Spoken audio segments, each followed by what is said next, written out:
सबको जय मसीह की। परमेश्वर का नाम की स्तुति हो।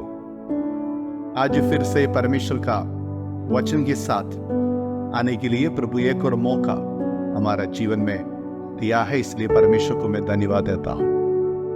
आज हम लोग किसका बात के लिए ज्यादा महत्व देते हैं?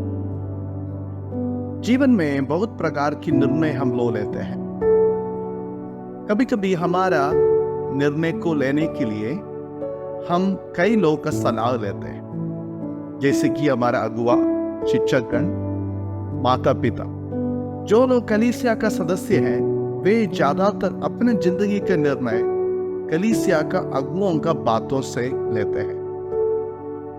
आज हम लोग निर्णय लेना है, सोचना है कि किसका बातों की आधारित हमें निर्णय लेना है। उसके लिए एक उदाहरण वचन से आज दिखाना चाहते हैं।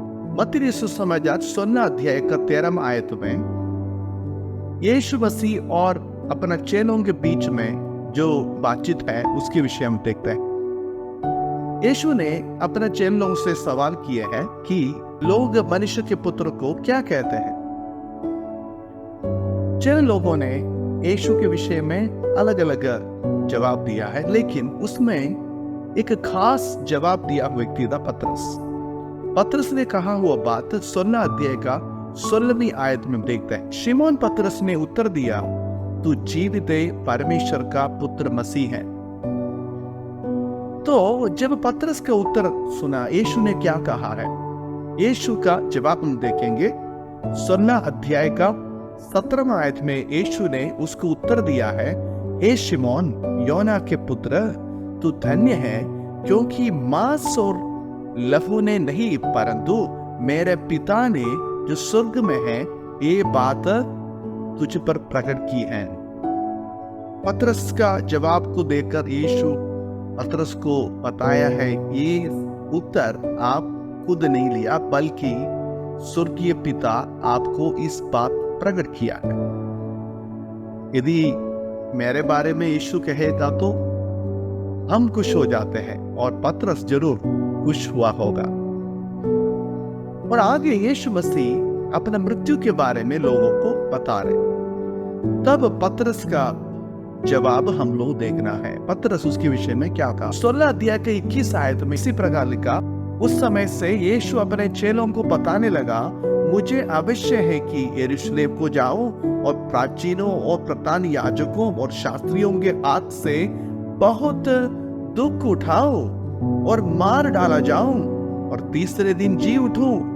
यीशु बता रहे, मैं मरने जा रहे, यरूशलेम में जाएंगे, वहां पे मेरा मृत्यु होगा, लेकिन मृतकों से मैं जी उठूंगा। जब यीशु ने इस बातों को कहा तब पतरस ने क्या जवाब दिया? उस बात हम लोग 16 अध्याय का 22 आयत में देख सकते हैं। वहां पे इस प्रकार लिखा है, इस पर पतरस ने उसे अलग ले जाकर डांटने लगा, हे प्रभु परमेश्वर, ना करे, तुझ पर ऐसा कभी ना होगा। जब पतरस ने इस प्रकार यीशु से कहा, यीशु ने क्या बताया?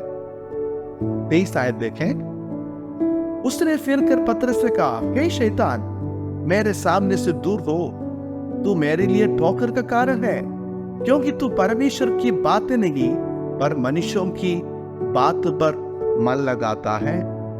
3.5 साल यीशु मसीह के साथ साथ चला हुआ पतरस जो बात कहा है उसको सुनकर यीशु ने क्यों उनको इसी प्रकार बता रहे, हे शैतान दूर हो जा। इसी में से हम ये बात सीख सकता है, कभी कभी परमेश्वर के साथ साथ चलने वाले लोग भी परमेश्वर का इच्छा के विरुद्ध में बातें कह सकता है। यानी परमेश्वर की इच्छा या योजना के विरुद्ध में वे भी कुछ ना कुछ सलाह देने का संभावना है। लेकिन यीशु जानता था वो क्या करने जा रहे। यीशु को मालूम हुआ था कि उनका आगमन का उद्देश्य क्या है। यीशु को मालूम था कि वो क्या करने जा रहे हैं। यीशु सिर्फ स्वर्गीय पिता का इच्छा को पूरा करने आए। हमारे जीवन में भी ये बात हमेशा याद रखना, हमारा निर्णय सिर्फ स्वर्गीय पिता का इच्छा के अनुसार होना चाहिए जो कुछ निर्णय लेता है। लेकिन हमें सलाह देने वाले कभी कभी परमेश्वर की इच्छा के विरुद्ध में बातें कहेगा, सलाह देगा, लेकिन हम उसी से सावधान रहना। इसके लिए एक उत्तम उपाय है कि प्रभु के साथ हम हर दिन संगति रखना है, प्रभु के साथ समय बिताना है, प्रार्थना करना है, उपवास करना है, वचन पढ़ना है, मनन करना है। जब तक प्रभु हमें हमारे मन में कोई भी बातों के लिए पूरा जानकारी दे सके, तब तक हम परमेश्वर की उपस्थिति में बैठे रहे। परमेश्वर का वचन कभी भी बदलता नहीं है। परमेश्वर का वचन में कोई भी बातें परमेश्वर की इच्छा के विरुद्ध में नहीं लिखा है। इसलिए लोगों का सलाह से बढ़कर परमेश्वर का वचन को ध्यान दें। आज अपना जीवन को परखे, आप कैसे निर्णय लेता है? लोगों के पास जाते हैं और उनका अभिप्राय को सुनने के लिए, सलाह लेने के लिए जरूर ले सकता है, लेकिन उनका सलाह को परमेश्वर का वचन के साथ तुलना करते हुए परखना है। परमेश्वर का इच्छा के विरुद्ध में कोई भी निर्णय ना ले। सावधान रहना है। चारों तरफ सुनने वाला बातों से बढ़कर परमेश्वर का बात क्या है, परमेश्वर का इच्छा क्या है, उसको महत्व दे। आज इस प्रकार निर्णय लेने के लिए, जीवन का हर एक निर्णय प्रभु के साथ लेने के लिए परमेश्वर में सहायता करें। इस वचन के द्वारा परमेश्वर हम सबको आशीष करे। धन्यवाद। जय मसीह की।